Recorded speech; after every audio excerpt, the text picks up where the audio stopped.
Assalamualaikum warahmatullahi wabarakatuh. Perkenalkan, nama saya Muhammad Fikri. Saya dari kelompok 6. Dalam hal ini kami akan membahas tentang studi kasus dari PT Wijaya Karya.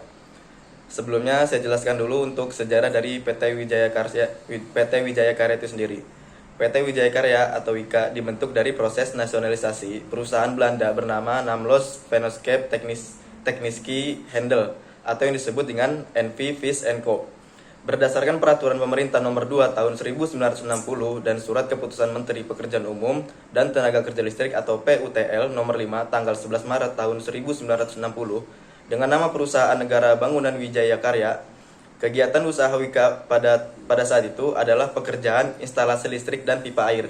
Pada awal dasawarsa tahun 1960-an, WIKA turut berperan serta dalam proyek pembangunan gelanggang olahraga, yaitu Gelanggang Olahraga Bung Karno, dalam rangka penyelenggaraan Games of the New Emerging Force atau disingkat GANEVO dan Asian Games keempat di Jakarta. Perkenalkan, nama saya Perasa Fitri. Saya akan melanjutkan dari sejarah PT Wijaya Karya. Perkembangan signifikan pertama adalah di tahun 1972, di mana pada saat itu nama perusahaan negara Bangunan Wijaya Karya berubah menjadi PT Wijaya Karya. WIKA kemudian berkembang menjadi sebuah kontraktor konstruksi dengan menangani berbagai proyek penting seperti pemasangan jaringan listrik di Asahan dan proyek irigasi Jatiluhur. Perkenalkan, nama saya Astriana Novianti. Di sini saya akan menjelaskan tentang konflik yang terjadi pada WIKA. Meskipun di dalam organisasi WIKA memiliki komitmen, integritas, dan juga hubungan yang baik antar pihak, timbulnya konflik tentu tetap tidak dapat dihindari. Beberapa alasan adanya konflik di dalam organisasi ini adalah: yang pertama, perbedaan dalam tujuan, yaitu dalam suatu organisasi biasanya terdiri dari atas berbagai macam bagian yang bisa mempunyai tujuan yang berbeda-beda. Perbedaan dari tujuan berbagai bagian ini, kalau kurang adanya koordinasi, dapat menimbulkan adanya konflik. Saya Arifin Fitrianto akan memberikan contoh perbedaan dalam tujuan.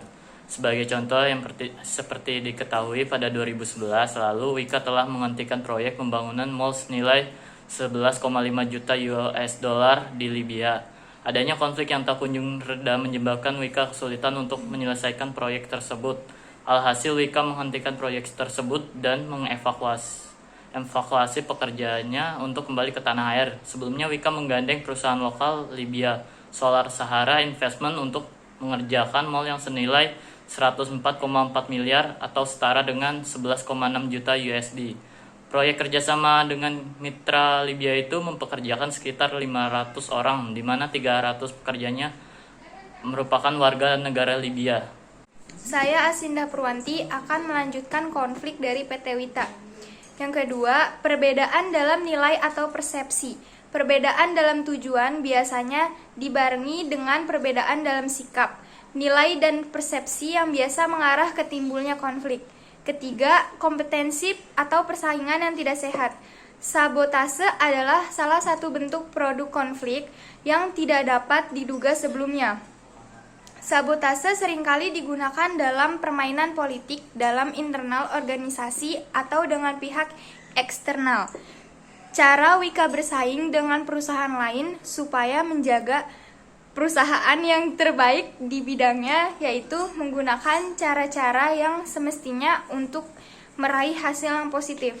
Dari beberapa hal yang terlihat secara kasat mata dapat diambil beberapa poin, yaitu 1. Integrasi, 2. Profesional, dan 3. Komitmen.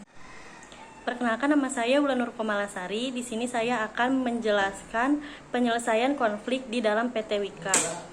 Beberapa konflik yang terjadi di dalam organisasi WIKA. Pada penjelasan di atas, maka hal-hal yang dilakukan untuk menghindari juga untuk penyelesaian masalah yang terjadi adalah dengan melakukan introspeksi diri, dengan mencari kesalahan yang mungkin disebabkan oleh ego pribadi. Kalau yang kedua, pihak saling merasa yang paling benar akan menyulitkan bagi keutuhan organisasi. Juga melalui penyelesaian kompromistis antara dominasi kelompok dan kelompok damai. Satu pihak memberi dan menerima sesuatu, yang kedua kelompok berpikir moderat, tidak lengkap tetapi memuaskan. Kompromi, setiap pihak tidak memaksakan kehendak walaupun kemungkinan mereka menganggap baik. Menerima usul dari anggota lain dengan lapang dada. Jika mengambil posisi sebagai pimpinan dan tidak banyak perbedaan pendapat dari bawahan, sebaiknya melakukan sedikit otoriter dengan mengambil pendapat yang paling logis dan mengicu ke isinya.